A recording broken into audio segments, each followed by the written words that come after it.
Glass নিয়ে খেলতে খেলতে রায়ের জিভ কেটে যায়। আর আজকে যেহেতু স্নান পূর্ণিমা, তাই আমরা কেউ ভাত খাবো না। তাই ঠিক করলাম রায়ের যেহেতু জিভ কেটে গেছে, আমরা যা খাবো আজকে সেটাই রায়কে দেবো। তবে তার খাওয়ারটা যাতে মিষ্টি হয় সেদিকে লক্ষ্য রাখছি। জিভটা কেটে গেছে, ঝাল খাবার খেতে পারবে না। তাই সকালে তাকে আমি দিয়েছিলাম সিমুইয়ের পায়েস, কিছুটা খেয়েছিল কিছুটা খায়নি, তো সেটা বেঁচে গেছে। পরে যখন খেতে চাইবে আমি সেইটা তাকে ফ্রি টাইমে খাইয়ে দেবো। তারপরে দিয়েছিলাম দুটো সপেদা মিড মর্নিংয়ে। তারপরে এসছে একদম লাঞ্চ করতে। আর এই দেখুন, আমি যখন লাঞ্চ করতে এসেছি তার, তখন সে এসে আমার পা ধরে জড়িয়ে গেছে। তারপরে পিড়াটাও পায়ের উপর ফেলে দিল। তো যাই হোক, এখানে নিয়েছি এক চামচ সুজি আর এক চামচ রাগির আটাটা ঘরেই বানিয়ে রেখেছিলাম, তো সেইটা নিয়ে জল দিয়ে ব্যাটার বানিয়ে পাতলা পাতলা করে সেটা কিছুক্ষণ ঢেকে রাখলাম। আর এদিকে নারকেল ফাটিয়ে নিয়েছি, তো নারকেলটা কুড়ে রাখবো, রাত্রিবেলা পাটিসাপটা হবে সেই জন্য।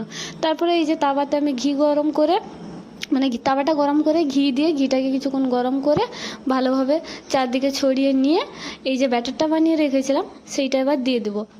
এবার এখানে একটা কথা বলে রাখি, সেটাই কিন্তু আমি মিষ্টি হিসেবে ব্যবহার করেছিলাম তাল মিছরি, যেটা আর মানে শ্যুট করা হয়নি, তাই আমি দেখাতে পারিনি।